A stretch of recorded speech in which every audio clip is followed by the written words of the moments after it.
All right. Well, let's begin. First off, I read that you were almost Bob Lambert, attorney at law. And Yeah. can you tell me why that instead of doing that, you basically went towards a life of riches and fame instead? So if you can kind of go through a little bit of that music and educational upbringing, Bobby. Sure. When I was growing up and I was the first person in my family to do band. And I have a pretty large family, so that was sort of a unique thing that was there. I didn't really quite know what to expect, and neither did my family. And I joined in 5th grade, did elementary school, 5, 6, 7, and then our 8th grade was at the high school, and I marched from the summer of after 7th grade all the way through my senior year. And it just was one of those things where I liked it, but it never seemed like there could be more to it than just that. And I'd always loved the University of North Carolina at Chapel Hill. That was sort of, for no other reason than that the sports were there, and I liked those. So I thought that's a great place to go to school. I just didn't know what I was doing. And several people had told me, "Oh, you'd make a great attorney," because I could speak pretty well in front of people. And so I thought, well, that sounds good. I mean, I wish I could say I really had deliberate thought and worked this out in my mind, but it sounded good to say I'm going to go do pre-law at Carolina. That just sounded fancy to me, I guess. And so I did that without a whole lot of investigation. I knew they had a good law school, but I didn't even really know what that meant. And so I went and was very happy. I was there, August, September, and then around mid-October, I hitched a ride back with my former drum major from high school to home. And on the way, there was a little high school, a little town along the way called Pisgah. And Pisgah was hosting a contest that day that our band had traditionally gone to, and they were at that day. And she said, "Why don't we go check out Swain?" That was my high school, Swain County High School. "Why don't we go check out Swain? They're performing at Pisgah." And I was like, "Nah, I don't really want to do that." She says, "Well, we got to stop for lunch anyway. So, well, okay, if we're going to get food, then I'll be okay with that." We got food. We went into the stadium, and I had never just really sat and watched bands without being a part of that. And I really enjoyed that. And the other thing was I started seeing, I don't know that I would have done that. If they had just done this, I think that would have worked better. And I'd worked with a couple of bands just helping out during band camps and things like that while I was a senior. And literally two sets of directors came up and said, what did you think? And I said, I don't know. I'm just a college freshman. No, we really value what you think. And I said, well, maybe this, I like this, and maybe that. Oh yeah, that sounds good.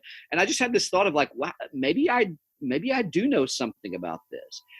Turns out after it was done, it was pretty close to what the judges had seen too. And I, literally from that ride from Pisgah back to where I was to be dropped off, I made the decision I'm going to be a band director. And so we followed my high school buses back to the band room, talked to my high school band director and said, "Man, I think I want to do this now. What do I do?" At the time, Chapel Hill only had piano pedagogy and musicology. They didn't have quite the strong concert and instrumental program that they certainly do now. Just at the time, they were in a bit of a transition. So I looked at transferring, and I got to tell you, I was not ready. I mean, when they said play your scales, I played the B-flat concert scale and then looked at them. And they were like, "Well, why don't you play the G scale now?" And I played the B-flat concert scale starting on the G. I mean, like I had no idea what any of that was. I'd had 3 lessons on a solo, the Bozza aria, and stumbled into the school, and they were kind enough to let me in. And from that point on, I didn't really look back.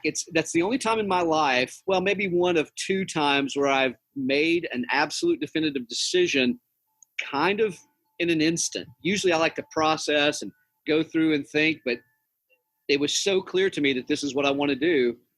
That's what I did. So you're an instance then of, and just to be frank, somebody that went into music school and you were behind. Right. You were very, very behind, but that did not stop you from pursuing this. Was there ever any time that you got to a point, though, while at that school and say, maybe I should have stuck with law? Or was it always that drive of, no, this is what I have to do. I'm just going to have to work harder? The second one for sure. And I wanted to think about that answer carefully, because it seems like I would have gone the other way. Just like, man, this was stupid. I should have stayed at law. I don't remember having that thought ever. I missed Chapel Hill and the town and, kind of the school life, but I never regretted going into music. There were times where I would get frustrated with, because it was a smaller school at the time, you had to be the lead player in the jazz band, play in the top wind ensemble on one instrument and a second instrument on the second band. And I had to play, but I really needed that because I hadn't been exposed to so much of it. The thing because I was behind, it drove me to go seek out professors. Later on, you're going to ask me about mentors, and one of them that I'd mention right here is Dr. Will Peebles. He was my music history professor and eventually my oral skills professor. I was so behind and out of it that it was pitiful. He would actually take me hiking on Saturdays, and while we would go on 2-hour-long hikes, and almost the entire time it would be sing a scale, do to sol, and start with this pitch. And we sort of joked that, because I grew up in Cherokee, North Carolina, we joked about if you're really quiet out in the woods, you can hear the little people singing in solfege. But it made me, he saw that I wanted this badly, but my level of preparedness was not strong. And so I had to spend a lot of extra time. Piano skills were awful. I spent a lot of time doing that. Brass was awful. Everybody would just say, just show up and do. And I couldn't do that. I was so bad. When I played my trumpet final, I remember Brad Ulrich saying, he was the professor of trumpet there, because I played all the right notes. I played the range that he asked. I did all the things that were written on the page. Thankfully, tone quality was not one of the assessment points, because he said, I don't think I've ever heard a trumpet quite sound like that. But I was so bad that I had to work pretty hard at almost everything, but I never regretted it. It was like that was a means to an end. Whenever I got to stand in front of a band and conduct, it was just so powerful, just like nothing I'd ever experienced, and something I couldn't or can't get enough of now. So then here's a question then, and this is not to be critical of your high school band director or your upbringing, but you said you had this career path possibly in mind, and then you shifted to this one. However, seeing bands from that outsider's perspective was a definite shift for you and a transformative experience. Do you think that is something that we as band directors today could either benefit from that maybe alternative participation means in band at least once or twice, or are there other things that maybe we're missing out on the band experience that could help kids like you in the past maybe see, not even to force people to go into a career in music education, but just to get that different perspective? To be honest with you, I think that everybody has their own path, and we can create as many opportunities. I remember there's a quote, and I know Greg Bim says it, but I don't know if it's an original Greg Bim, but he says, I can't assure your success, but I can make the conditions favorable for it. And the way that I think, and we do try to do this at Wando, we kind of made a commitment a number of years ago that if we go to any kind of performance assessment or contest, we're going to work really hard to go and watch. Now, we were especially committed to that in the concert side or the jazz side. Sometimes with marching shows, the time just doesn't allow that to work out. But like, for example, we have our concert assessment, like just going to, in Illinois, we didn't necessarily at the time have a state concert assessment, but you go to concert festivals at colleges. And here in a lot of southern states, the state concert assessment is a big deal. Most people at one time would just come, play, leave. And so you would play for an empty room with, if we're being blunt, 3 older white gentlemen behind a table that you never saw their faces and they never spoke to the kids. And we were trying to make that to be the most important thing we were doing in the year. And we realized pretty quickly that can't be. So we made a commitment that if we go, we're gonna at least go and listen to 2 other groups, and that's what we've done ever since. So I think that getting kids to where they can see other performances is a really big deal. For the marching thing, we can't often see it live, but we would do things where on Monday or Wednesday, we would try and watch another group. And sometimes it was us from the past. Like last year was a particularly strong year for us, and we were about to break a record of state championships. And it was important for me to make sure the kids knew where we came from. And so I brought in the 2005, their first year of winning state, drum major to talk to the kids at band camp, and we watched that show. And it was very cool to see the kids look at that differently. So the bottom line for me is this. I do think that there are ways that we can make opportunities for the students to see people other than their own group. I do think that's important, and I wish I'd had more of it in high school. At the same time, I don't think that we should lower our standards of quality to make it more accessible for just the general hobbyist. And here's what I mean for that. That sounds a little harsh, but here's what I mean. I think that music programs have to have a certain quality and standard that they adhere to in everything that they do. I've seen plenty of programs that become a buffet. Like, we've got a little bit of jazz over here that's not very good. We've got a little marching band that's not very good. Little concert band not very, and they have so many opportunities they're trying to create, but the quality isn't that strong.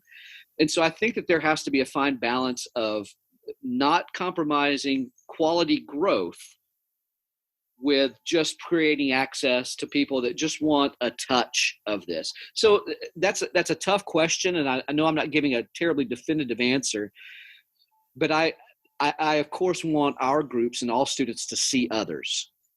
Well, I was going to say, I think that's a very interesting point that you brought up about not sacrificing the quality. And it is interesting to see where we are pushed, at least by administration or community sometimes, or by ourselves, on opportunity after opportunity after opportunity. And as you put it, a buffet or smorgasbord there. So maybe, and this is just a question that I have, I'm at a school where, the marching band is a little bit difficult to get off the ground competitively, whether it be participation, finances, et cetera. Is, in your opinion, when you look at a band program, do you think 3 pillars of concert, marching, and jazz? Is there a chamber component that goes into that? Like, what do you think then would be the minimum amount of, I guess, legs or branches from a program? Yeah. That's a really good question. Jeff Young and I did a thing called Total Program Success at Midwest a couple of years ago. We actually built a class around it.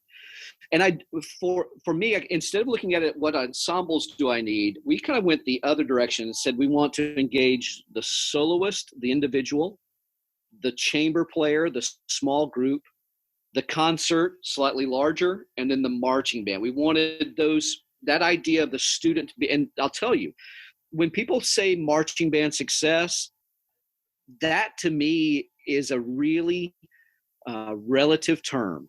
And here's what I mean. I've seen some great marching bands who never go into a competition. I think that's fine. In their community, their marching band is required to do X, Y, and Z, and they do it really well by still teaching the kids to play with great sounds, by teaching the kids that teamwork and responsibility, and here's the biggest thing I think marching band brings, the opportunity to lead large groups of peers. I don't think you can get that anywhere else in the school. And so that's why I think that marching band, there isn't we've got to be BOA whatever.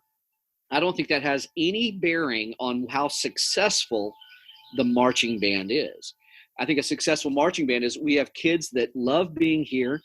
They're better musicians after we do this, because I think that's where some band directors miss it. They choose things that don't push the kids musically. And so they go through 6 months of like absolute intense stuff, and the kid can't read, count, produce tone any better than they could before. So I do think that marching band is part of that individual, chamber, concert, marching, and jazz goes into the chamber thing with me too. I think that those are incredibly important for a well-rounded program, but the idea of successful can have a couple of different meanings. So in simple terms, what you basically just said is we're a little more student focused than we are larger ensemble. Like you literally started with the student and went to the larger ensemble when self-admittedly, I myself look at the larger ensemble and then go to the student there. So maybe there's a shift in thinking that I have to tell you, we had to do that in a certain way, and I have found great happiness from it. Here's what I mean. Like the ensembles get so much easier. So much. I can tell you this, I think briefly. We knew we wanted a chamber component, and they had played around with it before and solo and ensemble, but we all know solo and ensemble is about what you put into it. And sometimes everybody knows if you don't burn the place down, you get a superior, and that's kind of the end of the day. And the kids see it that way too. So we did a thing where we started our own solo and ensemble, and if you did well enough in a room, you got chosen to play at an honors recital. And we didn't realize how big that was going to become. At first, we just did our top ensemble. Then the second band got angry, which I love. They were pissed that they couldn't do that with us. So the next year, we did that for the second and the top ensemble. Well, then the third band got mad, and so now, literally, of the 4 concert bands, every kid is in a chamber group in the fall and a different one in the spring. And you would think, well, how did they fit that in? We don't rehearse on certain days, and the kids do chamber music instead, which right now, people's heads just exploded. Because I think sometimes we feel like we need to teach every day. We need to be in front of them. They can't learn without us. I would say we are all now seeing all this online learning. They learn a whole lot more, a whole lot faster without you slowing them down. That's an interesting point to that, and no, I'm just thinking about my own teaching with that too, where we've had times where, I've tried to teach a section until I've been blue in the face, and eventually it got to the point where it's like, trumpets, just go to the auditorium, go learn it. And spoiler, they came back and it was learned. And I didn't. They had to. They didn't absolutely. have to. You had to do the job. They had to stand and receive. When it's don't come back, and it doesn't have to be a negative thing. Like what's fun now is my kids understand when I send them out of rehearsal, that's not a punishment. It's just you're not there. Go do that. And then come back and let me see where you are. What can you do in 20 minutes? And maybe what you can't do in 20 minutes, I can help you with the rest. But to finish that thought, when we started putting the ownership on the individual, each ensemble, the larger it got a heck of a lot easier. Heck of a lot easier. I remember when we found out we were in Midwest, the shock of, oh crap, now we actually have to play this. Came in, and I wanted to have sectionals and do it, and we did. But there were many, and we had a few teachers that came in and helped us with the ones that were in the summer. When the school year began, we didn't quite have that same access, and I got really worried about that until I heard our kids working. And man, they were just bound and determined to do this great work that honestly, the only thing I had to do was to settle them down, because they would get ticked if somebody came unprepared. Now, that didn't just happen overnight. We really had to build that up, and there's a whole process. And in fact, we did a podcast on it about creating a chamber music program at your school. Be ready for the kids to fail. Be ready to hear them kind of embarrass themselves in front of your students, but you set up ways that they can do that. And then the idea that failure is necessary and failure is temporary need to be really ensconced into the program. If you don't fail, you're not trying the right stuff. And here's another thing that I didn't prep you for, so I'm sorry. That's been like half the podcast so far is prep questions and non. But one of our good friends together, Steve Piter, he used to come out a few years ago. I remember he was trying to get better at his job. He came out to Marian Catholic to observe things, rehearsals and techniques. And I remember him saying once that he saw something called the Box of Destiny. I think that's what it was called. Oh yeah. Could you describe what that is? It's just a little side thing, and I wanted to check up on it. and boy, it's been updated now, so you'll enjoy this. The original idea, at Marian Catholic, the way it's set up, you have the top concert band, and then a freshman cadet band, and then everybody else in the middle. And so for the first 7 or 8 years, maybe 7 years I was there, we had that together. Now later on we actually split it, and so I would have the number 3 oboe player and the number 33 clarinet, trying to figure out how do we get this right. And I at least started to write down what are the things that I feel like after you've been in concert band for a year, what should you be able to do? And the only things that I could really definitively say was I felt like they should all be able to play all 12 major scales with a reasonable range with good tone. And there's some people that are saying, that's it? Yeah, that was kind of it. But from where people started, we would have kids come in not knowing anything. And beginners and instrument switchers. So yeah, that was where we started. And I found that the top half was learning all 12 and blurring through it, and the bottom half was just sitting in the same places over and over. And that was where the idea, actually, as I think about it, that's where the idea of, if you're not playing as an individual, you never know if you're playing, because the kids would think they were playing it just fine. And then when they would play it on their own, oh, well, I always get it normally. No, you don't. You never got it. You just were hearing everybody around you getting it. And so the Box of Destiny and we made it to be a lot of fun. It was the thing of where the box knows if you're ready or when you need to be ready. It knows when you need to play. And we would pull names out of a hat of like, okay, who's playing the E major scale today? Okay, Chablis playing.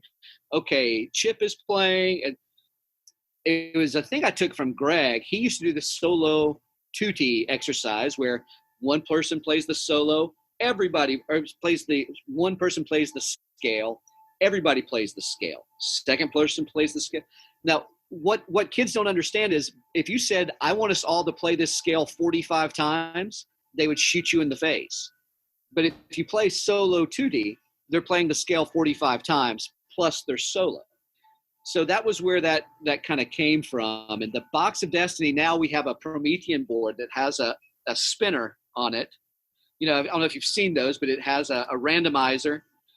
And I can do as many of those as I want. So I've got sections up, and the section will be spun. And then I've got keys over here, and I spin that. It's like trumpets are playing the E major scale, and we just go down the line, and everybody plays in between them. Because then I found I can get through a lot more scales that way. But again, and the thing that I tell them, again, failure is necessary. I tell them every day somebody's going to crash and burn. And they can play it. But just in that moment, they crashed and burned. Now, we don't need to have an emotional breakdown. We don't need to have a laughing point, because it'll be you soon enough. But just know that you're going to crash at one point, and everybody's going to crash at one point. But if we let go of that fear of failure, we suddenly can get a lot better in a much nicer community. One of the terms I keep hearing today we used to hear helicopter parents, and a term I'm hearing today a lot is lawnmower parents, where we try to take away all the obstacles in front of the student. And I remember when Steve Piter first told me about that Box of Destiny, I said, okay, I said, that's cool. What's the point of it? And he said, well, Bobby told me kids don't know how to be stressed today. And I remember that being a time where it started to be where stress was bubbling up quite a bit in students, or at least we were thinking about it more. And I remember Steve saying, well, he's actually teaching them how to manage the stress, and that, yes, it's okay to fail, and it's okay to fail in front of everybody, and it's okay to have that dread of, oh my gosh, I got to play the scale, but you got to get it done. So thanks for being prepped on that. The only thing I would add to that, if you are thinking about doing it, I would tell you that with the younger students, we'll set that up about 3 weeks. And we'll do something like, just here's what it is. Now our kids know about it, so it's not that big of a deal. But if you're just introducing it, you want to set it up and do section tutti. Like, okay, here's the E major scale and the trumpets, but all the trumpets are going to play that E major scale together. And then all of us do that, so that you really prep them for, we've already done this 3 days in a row. And so to not get it now, there is a delinquency or a problem with range or something there that needs to be addressed. But again, that idea of it's okay to fail. One other thing that we do with scales, especially now, is I tell the kids when we're doing our warm up and working with scales, that's the time to try new octaves. I've heard groups that warm up and they sound beautiful from the first moment, and I'm like, this is stupid. What are we doing? The warm up, if you think physical activity, you are actually trying to get blood flowing. You're trying to find your limits and push a little bit past them. But if kids don't know their limitations in playing, how do they get past them ever?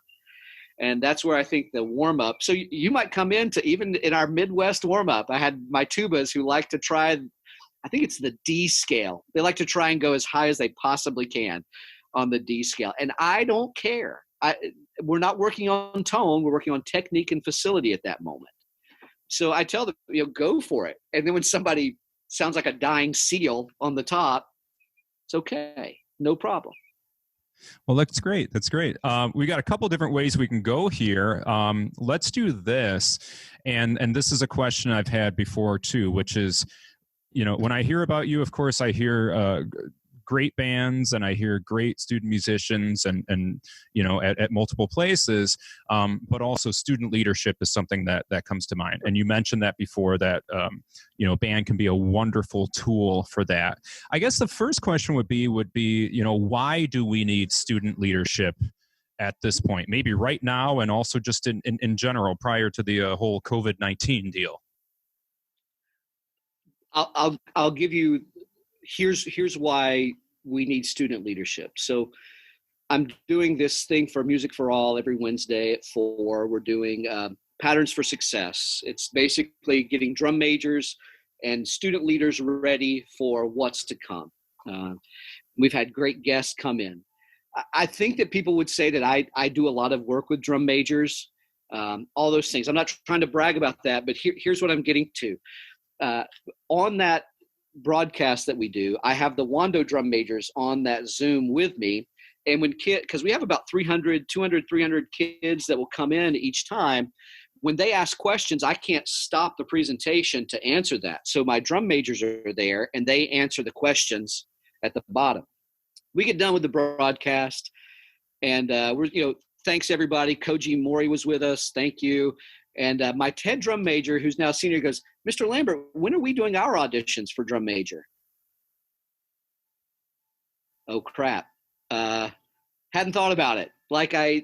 I've been working on a couple of projects for our band, trying to do something for our seniors, and that just completely slipped my mind. So why do we need student leaders? Because even the best band directors can't get everything all the time. But those students have a different perspective and they have a different level of appreciation for what's there. So I think that's one thing. Really, one of my major lessons in developing a leadership program was I used to have to paint the practice field at Marian. And it was, but you've been there before. Remember that grass field behind the stadium? Yeah. And I hated that. It would take me 3 days to get it done. I would go out after I taught my last band class and until afternoon rehearsals. So for about 4 to 5 hours for 3 days, I was out there doing that. And I hated it. It just was awful. I remember I had gotten it set and I'd asked a couple of kids to come and help me with something. And I got the call that my wife was going into labor. And I had just gotten them set up and I was like, guys, I got to go. Alicia needs me right now. Just put the stuff away and I'll take care of it when I come back. Well, baby comes. I come back a week later and the field is done. And I wondered what had happened. I said, Greg, who did you get to do the field? He goes, I thought you finished it. No. So I went to the kids. I think a kid named Jeremy Turner was on it by then. Maybe have even been before him. And I said, how did you guys get the field done? We just did it. And I was like, oh. And he goes, we've actually already painted it one time again, so I think it's in good shape. We'll take care of it from now on. And I never painted a field again. And I thought, You know, and they took great pride in that. And to see their, like, and what's great is you're going to have kids in your band. Well, here's a hard truth that I hope I'm not blowing anybody's mind with. The majority of kids are not in your band to play music. If you ask them, what is your main focus in being in band? Why do you like band? However you want to ask it. It's always friendships and relationships, then the travel and the experiences. And then at a distant third is, I like music. I like to play my horn every once in a while. Right? That's it. And I learned that at Marian Catholic, and I showed Greg the results of this thing, and he was like, well, yeah. And I thought, what is happening right now? I'm at maybe the most storied band program of all, and the kids just want to have friends here. Well, as I traveled around, I know that that's the truth.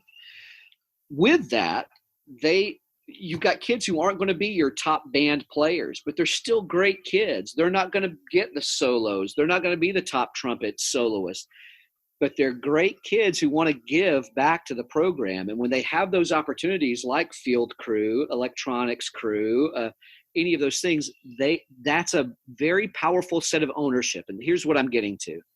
I think that a band program that doesn't have student ownership and family ownership is kind of doomed for failure. It can last for a little bit of time, but in the long run, when a director changes or when economic times hit or when whatever, those tend to be the programs that fall away pretty fast. I think there has to be that ownership of the students to really make it go. And the last thing that I would tell you is that I feel like and maybe this goes with ownership, I feel like when students are engaged and involved in the band program, they become engaged and involved in their own lives. I've seen it so many times, kids who came to the program just sort of following the herd. And when they found a place that they could really engage themselves and have responsibility, they just skyrocketed. So I think number one is for band director sanity. For number two, it's the student and family investment and an ownership of the program to build it up, to sustain it. And then three, I guess it comes back to the student. It's a lifelong lesson that if they learn it there, they don't have to go to college and realize I've been an idiot for the past 5 years and my education is my responsibility. You know, how many parents have sent their kids away to college only to find them back at their door in October? Absolutely. Is there, in your opinion, maybe a wrong way to begin implementing leadership into a band program that hasn't experienced that before? Sure. I would tell you the only thing that I've found that I think is wrong is giving the kids the power of the grade. I don't think that students can assess grades from one another. And even the ones that probably could, they shouldn't. Parents would never, and I wouldn't either. But number two, when students are involved and part of the discipline process, for us, we talk about the student leaders are our eyes, ears, and voice when we can't be there. They're not and so what we'll say to that is they're there to be the prime example. They're there to give guidance. They're not there to discipline or to show anger. Now that's easier said than done, but the discipline piece, I think when you allow like kids, if they don't do something, then you need to make them run 5 laps. I don't, that's happened before. And sometimes in some programs that works, but I have never subscribed to the idea that students can discipline other students. Their point of discipline is to come to us because that's our job. So I think those are the only 2 things that I would tell you. Maybe going too fast, starting a leadership program and saying we're going to, because like at Wando, we have performance leadership and then service leadership. And those are 2 kind of prongs that go out there.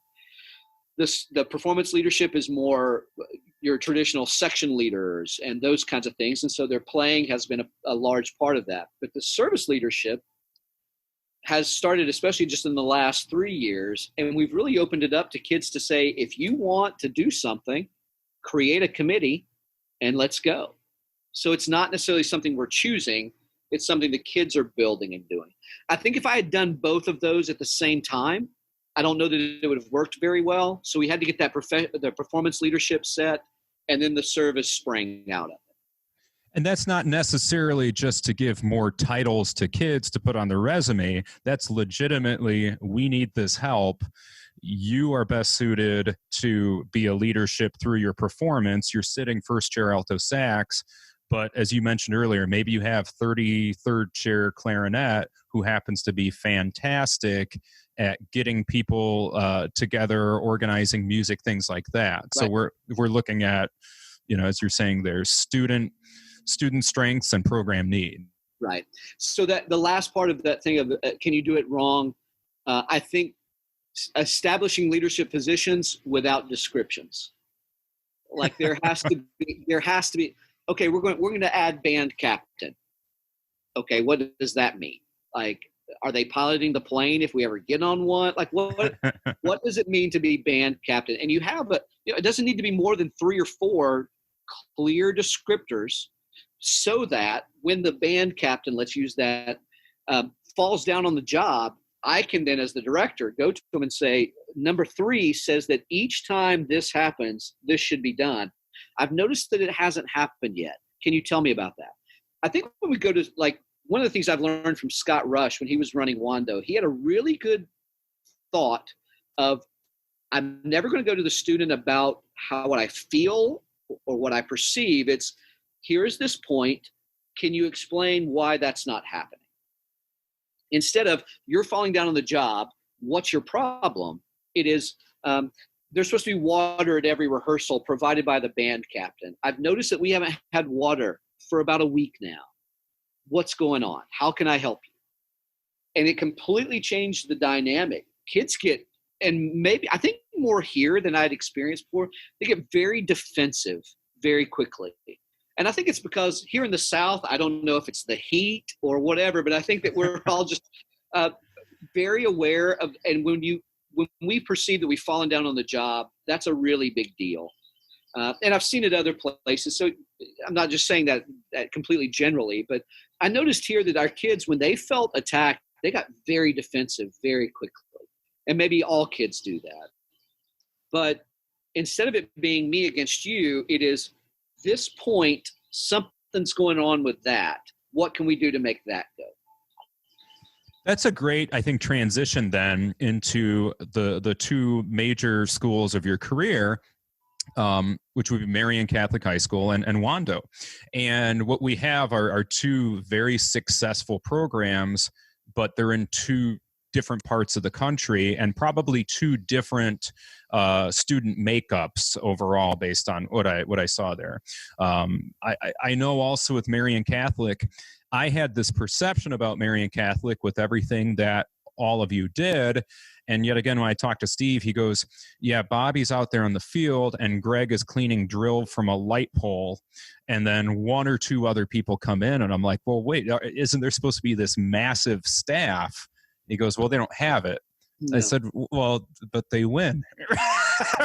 Right. And that was 22, 23-year-old me asking that. Would you mind touching upon a little bit about similarities and differences between those programs? Well, I'll tell you, I actually, with that one, I wanted to write a few of them down. And I alluded to this a little bit before, but I remember getting the job at Wando and Alfred Watkins called me and he said, now, the schools in the South are different. I said, well, I'm originally from North Carolina, but what do you mean by that? And he said, honestly, here's what I really mean. The perception of football in the South versus the North is a big factor in the way that band programs get funded and are perceived. So you have to know that going in. I won't even go which one's right, which one's wrong, whatever. There are benefits to each one.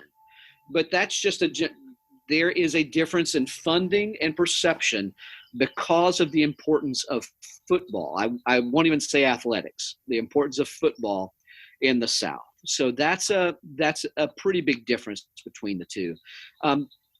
funding is very different. And this is where I think people have a perception of Wando that is not correct. They see us, and we're in a rather affluent area for sure. I'm not going to deny that, but we're part of an 88 school district. We are one of 15 high schools in a 100-mile by almost 80-mile block of Charleston County. That's the largest county in the state, and it's the largest per capita as well. So I get the same funding that every high school gets here, which is bad, ultimately. We have a formula that you get about $30 per student. And so my budget for Wando each year is between $8,000 to $10,000 from the district, and that's it. And how many students are in the program? 250. Okay. We can't go to the most local of band contests with that amount. So the funding of, and while Marian does a ton of fundraising and all that through there is a school budget that does come, and so it's not great, but just we're at about 98% student family funded. And so that makes a difference in the way that we do business each day. One of the other things that I was looking at is student motivation and responsibility. And I mean that, like, what's great is I see Wando now going to that. And Scott did such a great job of getting them out to new things. He took them to Grand Nationals for the first time, took them to Midwest for the first time. And he tried to always do it in the right order. Like, they went to Midwest in 2007, then they went to Grand Nationals in 2009. He wanted to make sure that the concert was always the powerful thing. What's tough, and maybe what people don't understand too, is we're on an island, basically. You have to cross 2 bridges to get to Mount Pleasant. So we're about as far away, like Columbia, the capital, we're 2 hours and 20 minutes away from that. There's just a lot of space because of the marshes and the ocean around us. So to go and hear other people is not something that we can do terribly easily. And for many years, that was sort of how Wando operated. It was a big high school, had a ton of kids, but the quality level was maybe not that of a state or national thing. So Scott did a great job of getting the band out to see other things, and they rose to the occasion. Whereas Marian being in Chicago and having that history of stuff, and, you know, you can drive to Homewood Flossmoor, or you could go and hear another band concert and not, 10 minutes you're there. So the access and the availability is different. Notice I'm trying not to say one's better than the other. Sure, it's just, sure. It's been really different. That history and tradition was something that was coming into play, but I think now it's come into it even more. I can remember my first couple of years, we really had to convince the kids they were good.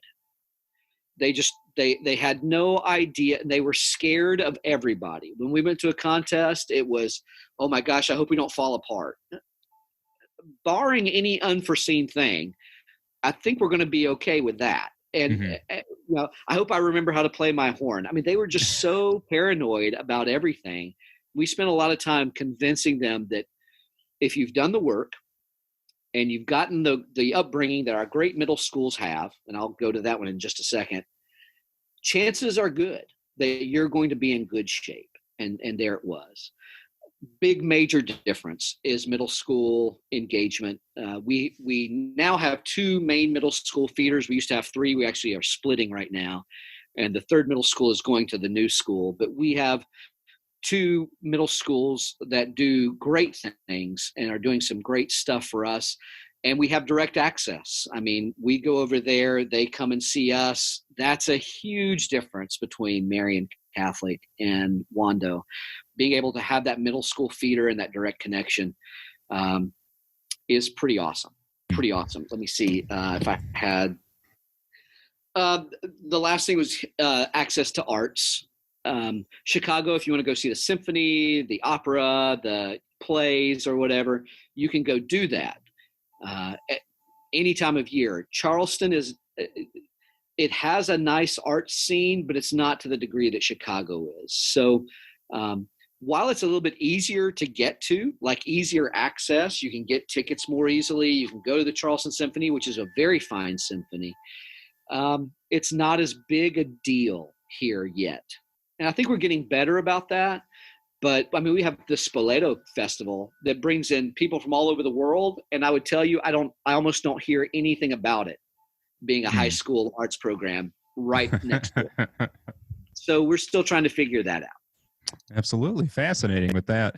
And again, I just kind of wanted to hear some comparisons with that, because they were two successful programs despite circumstances that, you know, might be standing in the way, whatever they might be. And yeah, just because there might be a higher student or family income there doesn't really mean much at the end of the day with that. Well, I would tell you that with both of them, when I was at Marian, I mean, I look back at it now and say, man, we had some things figured out. But now I don't feel like I do. I don't think there's been a year that goes by that I felt like, man, everything's just going to be smooth sailing from this point on. There's always man, if we don't get this figured out, I worry about that. I worry about this domino falling. So I don't know that you ever get to a place where you feel like you can just sort of put it in cruise control. If we do, I haven't gotten there yet. So I think every director is like, well, you know, this would be better if I could get this one thing. Me too. I think you have to figure out which one of those things could be fixed the easiest and give you the most bang for your buck. Like, for example, our uniforms are just really ratty. Problem number one, our middle school band director is not very strong and needs help. I can tell you right now, I couldn't care less about those uniforms. Yeah. Because that gets me looking nice. But if the kids can't play, that doesn't mean anything. Getting that middle school director help is a game changer for sure. That's going to provide help from that point on. So looking at the problems you have and which ones can be fixed, you know, if you can fix one fast, great. But usually it's more like what's going to make the kids play better and be more invested. Those are the big problems that I want to hit first. Absolutely. Well, we got a couple more here. I want to be respectful of your time. I know all the way at the beginning you mentioned one or two names, but would you mind talking to me a little bit about some key mentors in your life? Yeah, I mentioned Dr. Will Peebles. He was the one that I don't think if I had met him, I would have found a love for learning about music. I knew I loved to listen to it. But if I'm really honest with you, I had never heard a professional orchestra, recorded or not, when I was in college as a music major. Never heard one. My dad, oh my gosh, I can't believe I'm telling you this. My dad had bought a Ford F-150 in the late 90s, and it had an okay sound system in it. But to check that sound system, Ford gave you a cassette tape that had all different kinds of music. And one of the things it had on there was the John Williams conducting New York in the Star Wars music. Okay. And I remember hearing that going like, what is that? I didn't know what those even were. And I was like, oh, that's like a fiddle, I guess. And I've seen a fiddle before, but man, they sound different than the fiddles I've heard. It was just exposure. And I remember I was a college sophomore when the young woman who had student taught me, I remember I said I had 3 lessons before my audition. She was the one who gave me the free lessons. She came back to Western to be a grad student, and several of us were good friends. And she said, hey, the North Carolina Symphony is playing in Raleigh. 4-hour drive. Why don't we go see them? I was like, okay, I'm not doing anything. Let's go. And it was an outdoor thing. And I heard that group. And I just remember sitting there going, what have I been doing? Like, where has this been my whole life? And then when I found out that like, that was way before band stuff, it just blew my mind. Will Peebles helped me to foster a love for learning about music when I didn't know what I didn't know. Let me go from now backwards, though. Greg Bim, I've done an entire podcast about what that guy means, and to not just me, but to pretty much everybody who knows him and sees him. I think from Greg, I would say that I learned that student development and student care is the most important thing. And I don't think people see that when they look at him, but I don't know if I've ever met anybody who cares more for kids than he does. Yes, he's amazing at all the stuff that he does, but I've seen him just, completely lose his mind because a kid was quitting. And he thought, if they lose this opportunity, I don't know what they're going to become. And he just would fight and beg and plead. And it's just incredible. So student development, most important thing. And the other stuff will take care of itself. If I go backwards from that, Lynn Clark was my saxophone teacher at the University of Massachusetts. Most people don't always know that I have a performance degree. Actually, that's what I did my master's in. It wasn't education. It was performance for various reasons. And Lynn Clark taught me that music demands to be studied and perfected. Now, you won't ever get there. It won't be perfect, but it deserves the right to try. And so like the idea of honoring composers, and I would say Malcolm Rowell there too, he was my conducting teacher. Both of them, they made it really key that performing as best as possible, as much as the composer intended, is paramount to whether music is good or bad. I use that often. I remember at Marian, we started working on the Persichetti pageant with the second concert band, and the kids didn't love it. And I can remember we were working on something. I said, "You guys just don't sound like you like this." And the kid said, "We don't." and people chuckled. And then me being a little bit of a smart aleck said, "Well, if I played it that way, I wouldn't like it either." And while that was maybe not the most professional way to come to that thing, it did come to a philosophy where I have with the kids of, if you play something incredibly well and don't like it, I won't argue. I will let you have that. But if you don't play it to a top-notch level, you can't judge whether it's good or bad. You just can't do that. I remember playing West Side Story for the first time, somewhere from West Side Story, my high school band, and we all thought it was terrible. Thought it was the worst thing ever. Our band director even made a pact with us that if we played it well enough at our last marching contest, we wouldn't have to play it at the next two football games. Well, we got really good at it, and guess what? We found out that it was a great piece of music, and so when we did well, he said, "Okay, we don't have to play somewhere for it anymore." And I was the one that raised my hand and said, "Can we just keep it?" Everybody was like, "Yeah, we want to keep it now." Until we approach something with an honest and earnest sensibility, music can't live. And so, and they both taught me a lot about people, but I wanted to highlight their musical approach. Like, to honor the composer is a major calling that we have as well. Absolutely. And then back from that, Bob Buckner. I mean, without Bob, I don't know that I would be doing much of anything right now. This is the guy that he held me accountable. He's the one that talked to me in high school saying, "I think you'd be a good band director." And I was like, whatever. He probably planted the seed before he even knew it. He let me be a drum major when I had no real right to be. I'd never even been in their college marching band before. Like at Western Carolina, I was a drum major there for 3 years, but remember, I transferred in, so I actually never marched at Western. So my first rehearsal with them, he said, "Okay, call the band to attention." I remember turning around the podium and going, "How do you all do that?" I wasn't even a drum major in high school, so what the heck did I know? He's the one that told me, "Man, you should do drum major clinics. I think you'd be good at that." Bob is one of those people that like has a wisdom that's beyond words, and he had a way of making you want the right things. It wasn't about disappointing Bob. I mean, it was to a certain extent. But he always made us feel like even if you messed up, he'd still care for you, still love you. I'll go ahead and say that. But he made you want to do well for him and then eventually for yourself. And so, I've brought Bob into Wando several times, mainly because I wanted his approval, even still now. I don't know why, but he meant so much. I think with Bob, he taught me that it didn't matter that I was from Toe String, North Carolina. not having maybe the most musical background meant nothing.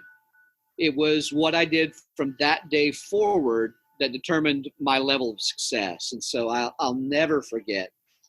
And he probably was the one that taught me about failure, because I failed several things that he gave me to do. And he would kick me in the tail and then tell me to get up and try again. And so that was big. Well, that's great. Well, two more things. Oh, sorry. Go ahead. My last, my parents, my mom and dad.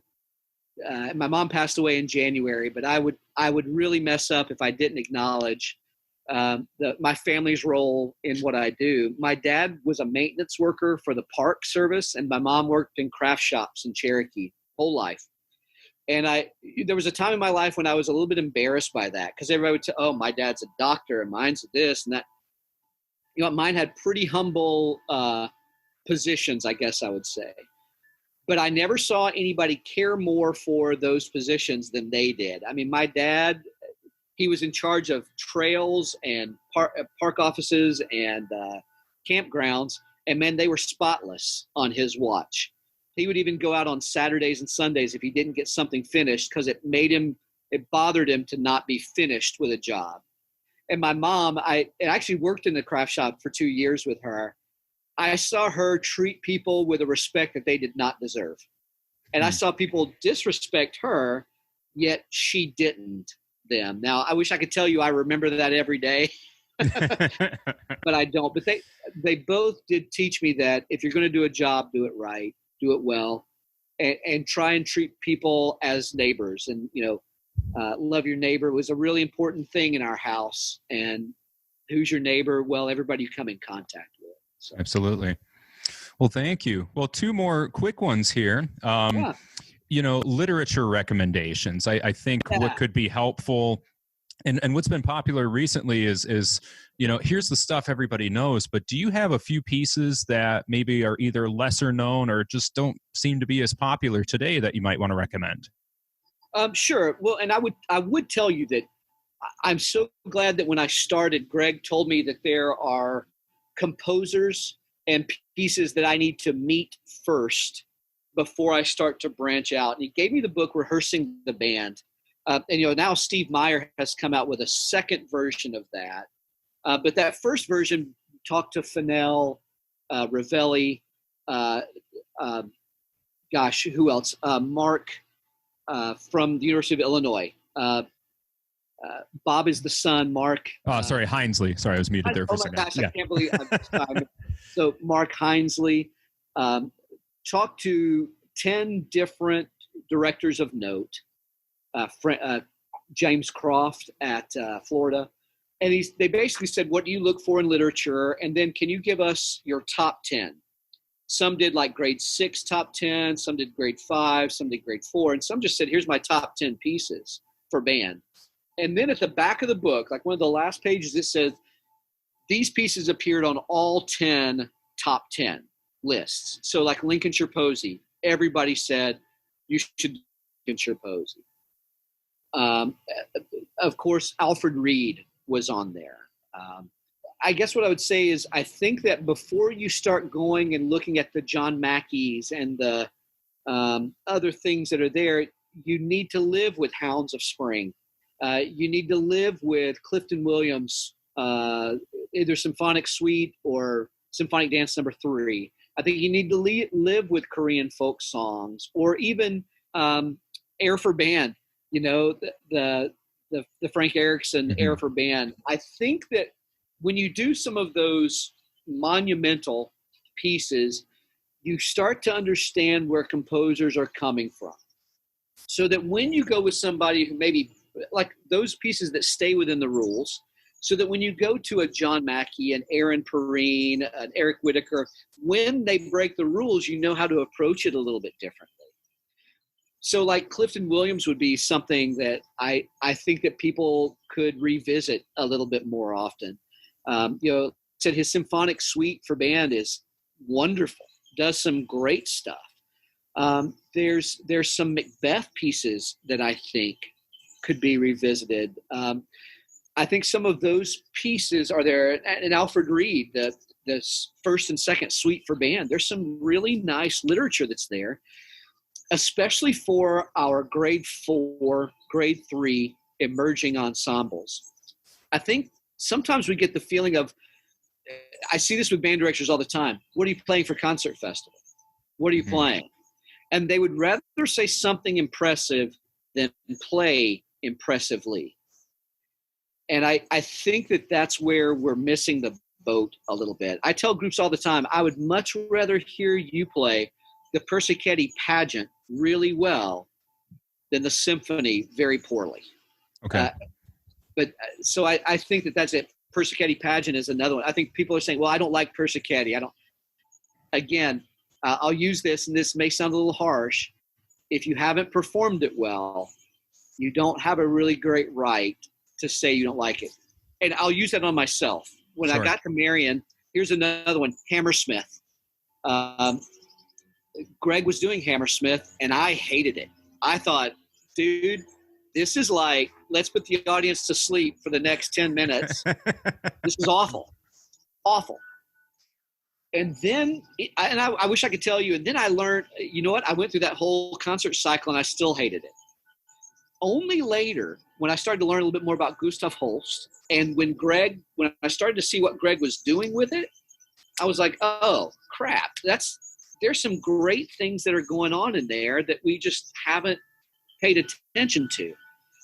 The Aaron Copland emblems. I think sometimes we feel like maybe the Schoenberg theme and variations, that one's, sometimes I can take or leave that piece.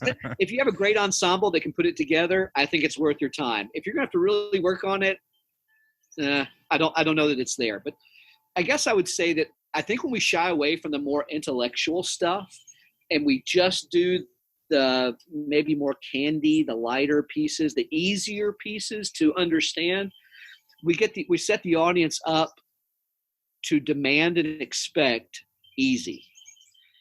And I think that's dangerous. I think there's got to be a balance. I think you've got to give them Lincolnshire Posy, and then give them Circus B, and then give a concert that altogether is a great meal. And I've heard this explained, and I love food. I mean, you can tell, look at me. But I've heard this explained several times that a great concert is like a great meal. You have your appetizer, you have maybe your salad, your lighter piece, you have the main course, and then you have a dessert course or a coffee course. And that, when you do that, the concert is fun and fulfilling.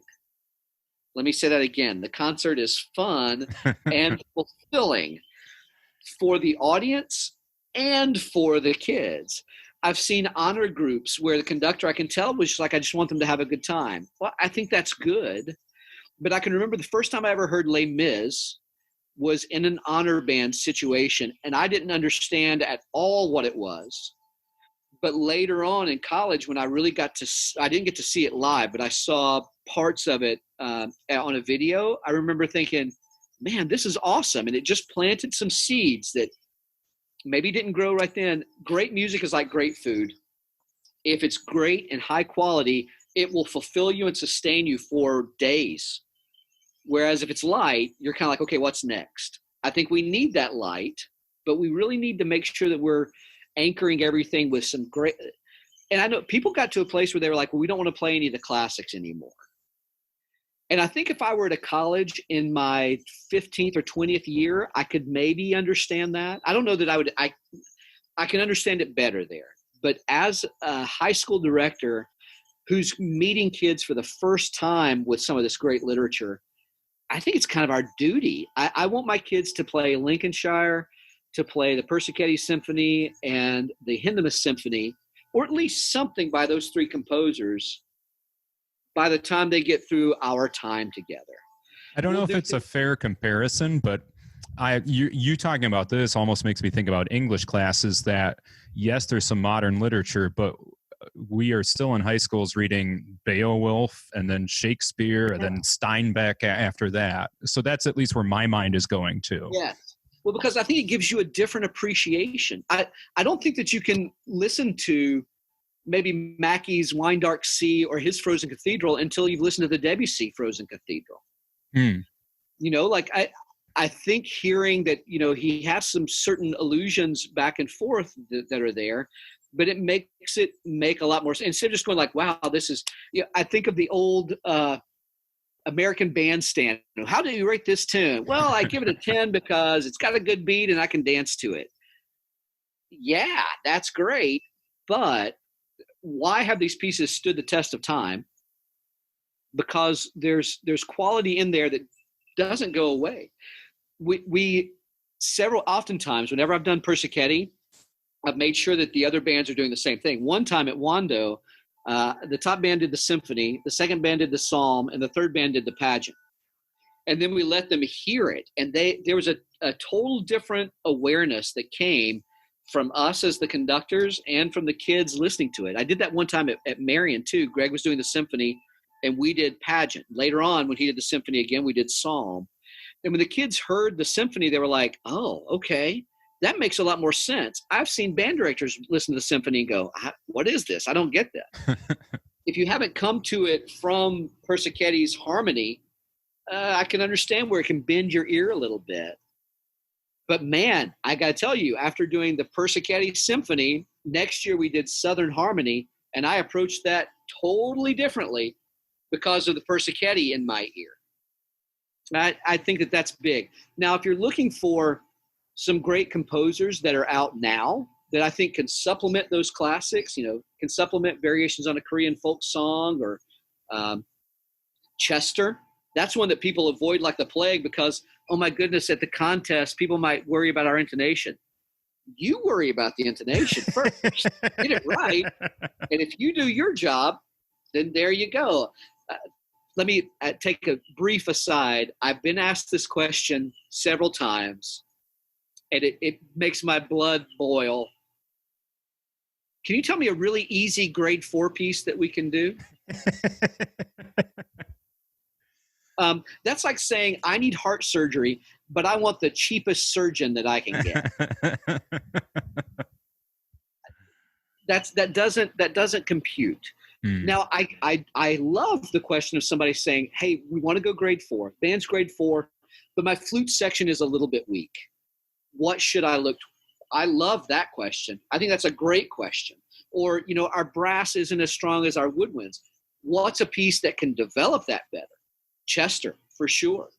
It'll get the brass section figuring out their lives because the woodwinds play right beside them beautifully. Anyway, there's some great composers to put alongside that. Omar Thomas, who I think is a great person and I think has a real definitive voice in our time right now. His Shenandoah, his Of Our New Day Begun, his Come Sunday, I think are going to be pieces that stand the test of time. I've sometimes seen composers bring out a piece and a couple of years later, you don't hear it. I think these will do that. Another one of my favorites is Aaron Perrine. If you haven't listened to Pale on Blue or Afterlife, he's got some beautiful harmonies. For a while, everybody was trying to be Eric Whitacre. Yeah. And because it's gorgeous, beautiful, but everything started to try and sound like that. And I think Aaron has a real distinctive voice that can be, I'll say it this way. I've never felt the emotions that I've felt until I listened to his music. Because it's not quite sad, it's not hopeless, but it's not happy or hopeful at all. There's an in-between that I think he captures. He wrote a piece for us for Midwest called Life Painting, and it's grade 2. It's maybe the most challenging grade 2 piece I've ever seen, and it's not technically hard, but to get the way he wanted things to feel and sound was tough. I'm going to say this, and Don, you haven't prodded me on this. Steve Piter. I think he's got some great pieces out right now. He's going to love you right now. Well, I got to tell you, I heard this piece before I knew it was Steve, because I adore Steve Piter. When I got to work with him at Plainfield North, he got those kids in a wonderful place, and he did things with them that he shouldn't have been able to do. The resources, the opportunities, those things weren't there, and he still created great stuff. So I am a huge Steve Piter fan. But I'll tell you, in listening for Midwest, and forgive me, the name of the piece just left, Tempus Modus. Tempus Modus, yeah, was on one of the well, I'll tell you, one of my associate directors was going through things and picking stuff out, kind of one level of, so she's great at finding grade 1 through grade 6 literature. She's just brilliant, Lainey Radicke. And she had pulled it out, and I listened to it. I was like, man, I like this piece a lot. But it doesn't sound like anybody I know. Who is this? And I saw Steve Piter, and I was like, well, it can't be the Steve Piter I know. Sure enough, it is. So I liked the piece before I knew it was Steve. And he's got a few other things that are out that I think are really, man, to find great grade 3 and grade 4 literature is tough. That's newly written. There's a lot of it that's so formulaic that it's kind of like, oh, here comes the exposition. Yeah, and there it is. We're in B flat. Wherever could we go next? Oh, F. Imagine that. That's just dandy. You know, like they're so formulaic and his aren't. The other people, oh, you know what? Kevin Day. Kevin Day is a young composer out of Georgia. And we were looking at his piece. He's got a piece that was played at Midwest called Havana. And then we were looking at Fire Dance, I believe is the name, Dancing in Fire. And it's just, if you have an interest in jazz, I think Kevin Day is a composer that you want your concert band to look at. He's sort of like Adam Gorb's Away Day. There's just enough jazz influence to it to really be a great introduction, but the demand is quite strong. I started looking at it, and I reached out to him. If you look on his Facebook profile, there are 2 gentlemen standing there, one that I thought was Kevin Day and one with a college student. And as you can maybe guess, he's the college student that's standing there with an older gentleman. And I couldn't believe it. He was still in undergrad. I think this year, I can't remember if he was finishing now and is in his first year of grad work or is in his first year of grad work right now. But he's got a real unique sound that I think is fun. Last one that I had is Leslie Gilreath. Leslie wrote the piece for us From Whence We Came. And he premiered 3 pieces at Midwest this past year and 3 the year before, one with Alfred and the Cobb Wind Symphony. I think he's doing some incredibly intelligent things. He, to me, reminds me of a mashup of Hindemith, Persichetti, and Tekeli. And that's a wild mixture of stuff, but I think he has the intelligence and the harmonic nature of the previous 2 with the way that Tekeli, and I'll tell you, with the appeal of Tekeli, he to me is, he reminds me the most of Meslenka.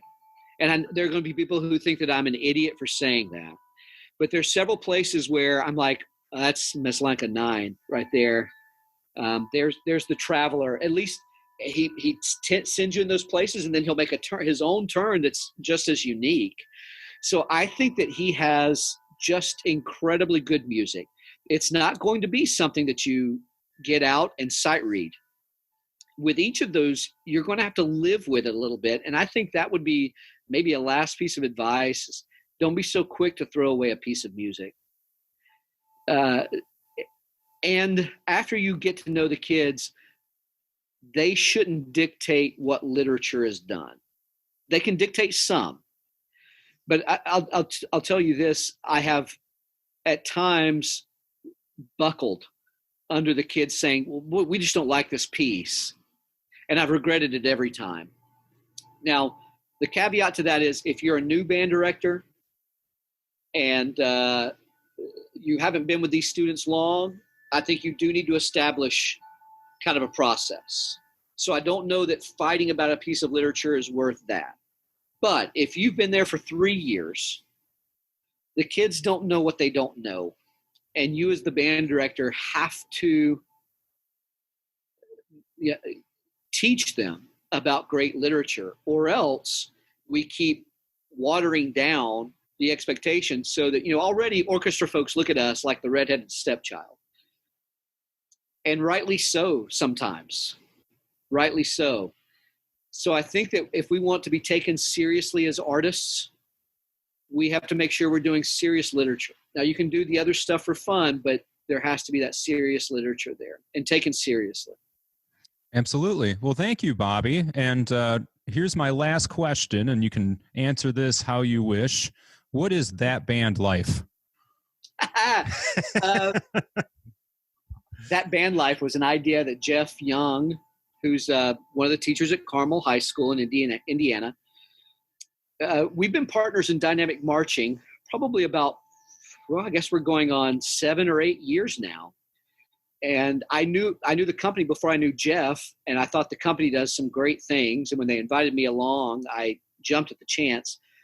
But we started talking a year ago because when we do summer camps together, we found like band directors, they love the clinics, but you know what they love even more? And this is for all the adult audience members. They love the hang after that. They love going to establishments where people can possibly buy drinks and have food and hang out and talk. That's where some of the real learning and earnest learning began. And so we wanted something where instead of us doing a presentation, we could just talk about that band life and what that meant, and not just about music, but how it affected our families and ourselves. And so we started this over a year ago. I think we're on episode 35 right now. We try to do 2 a month. And we want it to be out. My best way to explain it is if you've ever listened to Car Talk on National Public Radio with the Click and Clack, the Fix-It brothers, that's kind of like what we are for band. I don't think we take ourselves too seriously because we take music seriously. That sounds weird. Oh, I understand. I understand what you're trying to say. We basically want to meet band directors where they are. First year, 30th year, rural, urban, poor, wealthy, affluent, whatever the place, meet you where you are and say, yeah, here are the things that we struggle with. I'm not going to lie. I freaking hate teaching online right now. Can't stand it. There are things that are coming out of it that are good, and I'll share what that is. But there are a lot of things that just won't ever be simulated.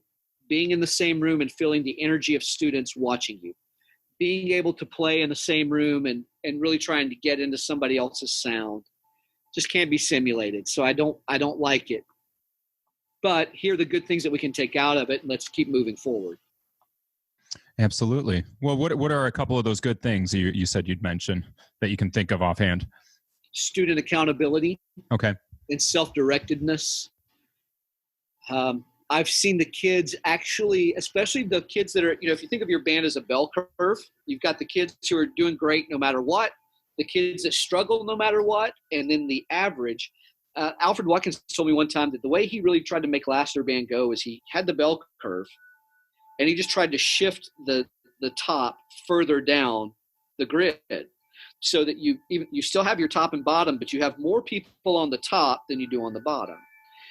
And I think the same way with what I see now. I see a lot of our kids that were kind of in the average, in the middle, because they can't sit beside and hide behind people anymore. They have to submit their videos and even post it for their friends. They're approaching music in a little bit of a different way. I think that we all, like now we have all of our marching, playing, and movement warm-ups online. And I think you'll see, at least from us, more of a, hey guys, by tomorrow, we need you to be able to do the plie and the tendu. We're not going to spend any time on it. We're going to do it. And if you can't do it, we're going to put you over here. And if you can do it, we're going to move on and do other things. I think, again, there's that, the flipped classroom idea. I don't know that I would have ever done any of that until now. So that's at least something good that's come out of it. One final thing that I would tell you is it's made me realize how important the kids are. Sometimes we get so focused in on the process and the music and the budget and the administration that now that's all I have, not being able to see the kids' faces every day is taking its toll.